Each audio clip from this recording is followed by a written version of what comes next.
Welcome to off the record. నేను జనని.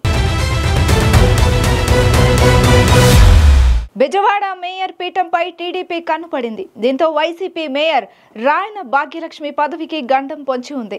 మరో ఏడాది పాటు వైసీపీ మేయర్గా భాగ్యలక్ష్మి ఉంటారని అందరూ భావించినా తెర వెనుక ఆమె రాజీనామాకు రంగం సిద్ధమైనట్లుగా తెలుస్తోంది.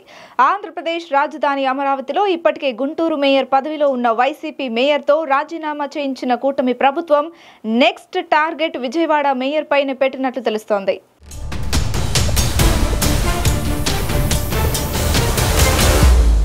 అమరావతి రాజధాని ప్రాంతంలో కీలకమైన విజయవాడ మేయర్ పీఠం కైవసం చేసుకునేందుకు కూటమి పావులు కదుపుతోంది. ఇప్పటికే రాష్ట్రంలో పలు చోట్ల స్థానిక సంస్థల్లో వైసీపీని తప్పించి పాగా వేస్తున్న కూటమి కన్ను ఇప్పుడు విజయవాడ మేయర్ పీఠంపై పడింది. ఇక్కడ మేయర్ అవకాశం ఓ మహిళకు ఇవ్వాలని టీడీపీ అధిష్టానం భావిస్తోంది. 11వ డివిజన్ కార్పొరేటర్గా కేశినేని శ్వేత గత జూన్లో రాజీనామా చేశారు. టీడీపీ అభ్యర్థిని నిలబెట్టి ఉప ఎన్నికల్లో గెలిపించి మేయర్ చేయాలని అందరూ భావించారు. కానీ కౌన్సిల్ ఏడాది మాత్రమే ఉన్న నేపథ్యంలో 11వ డివిజన్లో పోటీ చేయడానికి టీడీపీ నుండి ఏ అభ్యర్థి ముందుకు రావడం లేదు. అవిశ్వాస తీర్మానం లేక మేయర్ చేత బలవంతంగా రాజీనామా చేయించి బెజవాడ మేయర్ పదవిని టీడీపీ చేజిక్కించుకోవాలని చూస్తోంది.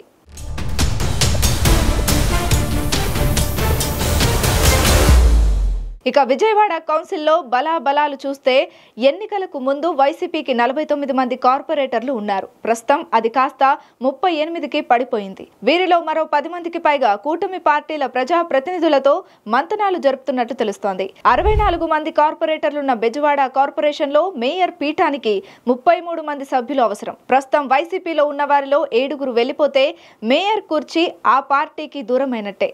ఇప్పటికే 5గురు టీడీపీలోకి, 4గురు జనసేన, బీజేపీలో 2 చేరిపోయారు. మొత్తం 11 మంది కార్పొరేటర్లు మరో 10 మంది టీడీపీలోకి చేరడానికి సిద్ధంగా ఉన్నారని టీడీపీ నేతలు చెబుతున్న సమాచారం.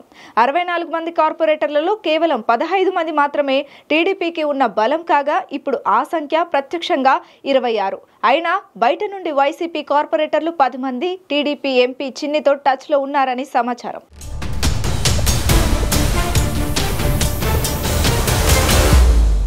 కూటమి 33 మంది కార్పొరేటర్ల బలం సంపాదిస్తే కౌన్సిల్లో వైసీపీ మేయర్ పీఠానికి బీటలు తప్పవు. విజయవాడ మేయర్ పదవిని వైసీపీ కార్పొరేటర్ రాయన భాగ్యలక్ష్మి చేపట్టి 3.5 ఏళ్లు మాత్రమే అయింది. 4 ఏళ్ల వరకు అవిశ్వాసం పెట్టడానికి వీల్లేదనే నిబంధన ఇప్పటి వరకు ఉంది. అందుకే అవిశ్వాసం పెట్టకుండా టీడీపీ కొంతకాలంగా ఎదురుచూస్తోంది. ప్రస్తుతం 4 ఏళ్ల నిబంధనను సడలిస్తూ 2.5 ఏళ్లకు కుదించేందుకు రాష్ట్ర ప్రభుత్వం ప్రతిపాదన సిద్ధం చేసింది. త్వరలో దీనిని ఆమోదించనున్నారు. ఈ నేపథ్యంలో విజయవాడలో మేయర్ పై అవిశ్వాసం పెట్టడానికి కూటమి ప్రజా ప్రతినిధులు సన్నాహాలు చేస్తున్నట్లు తెలిసిందే.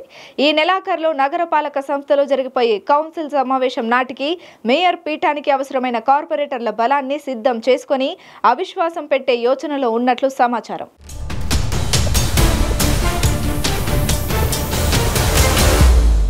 ప్రస్తుతం వైసీపీ కార్పొరేటర్లు ఒక్కరొక్కరిగా టీడీపీలోకి బారులు తీరుతున్నారు. ఇప్పటికే కె లక్ష్మీపతి, ఉమ్మడి రమాదేవి, మోదుగుల తిరుపతమ్మ, మైలవరపు రత్నకుమారి, అబ్దుల్ ఖరీద్ హర్షద్ ఈ 5గురు టీడీపీలో చేరిపోయారు. వీరిలో 2 పశ్చిమ, 3 మధ్య నియోజకవర్గానికి చెందినవారు. టీడీపీలో గెలిచి వైసీపీలో చేరిపోయిన మహిళా కార్పొరేటర్ కూడా తిరిగి సొంత గూటికి చేరుకున్నారు. దీంతో టీడీపీ కార్పొరేటర్ల బలం ప్రస్తుతానికి 18కి చేరింది. విజయవాడలో జనసేనకు గతంలో ఒక్క కార్పొరేటర్ కూడా లేరు. తాజాగా ఉమ్మడి శెట్టి రాధిక, అత్తులూరి రాజ్యలక్ష్మి, మరుపిల్ల రాజేష్, మహాదేవ్ అప్పాజీరావు పవన్ కళ్యాణ్ సమక్షంలో జనసేన పార్టీలో చేరిపోయారు. బీజేపీలో కూడా బొల్లా విజయ్ కుమార్, గుడివాడ నరేంద్ర 2 కార్పొరేటర్లు చేరారు. ప్రస్తుతం నగరపాలక సంస్థ పరిధిలో టీడీపీ, జనసేన, బీజేపీ కూటమి బలం 24కు చేరింది. ఇందులో వైసీపీ బలం 38 కాగా సిపిఎం కార్పొరేటర్ ఒకరున్నారు. వైసీపీలో ఉన్న 38 మందిలో 10 మంది వరకు టీడీపీకి టచ్ లో ఉన్నారని, మేయర్ పదవి టీడీపీ వరం కానున్నదని విజయవాడ తెలుగుదేశం పార్టీ నాయకులు బహిరంగంగానే చెప్తున్నారు.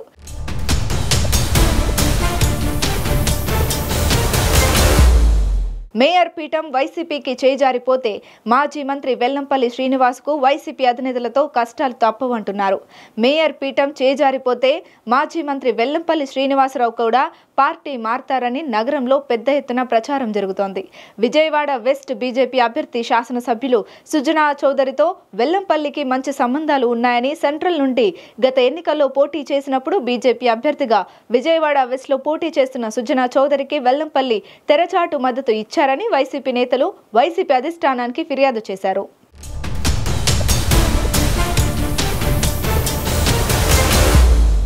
కొన్నాళ్ల పాటు ఆయన వైసీపీ కార్యక్రమాలకు దూరంగా ఉంటూ కూడా వచ్చారు. ఇన్ఛార్జిగా మాజీ మంత్రి వెల్లంపల్లి శ్రీనివాసరావు పేరు ప్రకటించిన తరువాత ఆయన పార్టీ మారారని అందరూ అనుకున్నారు. కానీ మేయర్ మార్పు రాజీనామా తర్వాత ఆయన కూడా బీజేపీ తీర్థం పుచ్చుకుంటారని విజయవాడలో రాజకీయ విశ్లేషకులు బల్లగుద్ది మరి చెబుతున్నారు. బెజవాడ మేయర్ పీఠం వైసీపీకి చేజారితే మాజీ మంత్రి వెల్లంపల్లి రాజకీయ భవిష్యత్తు కూడా పెను మార్పులు సంభవించే అవకాశాలున్నట్లుగా కనిపిస్తోంది.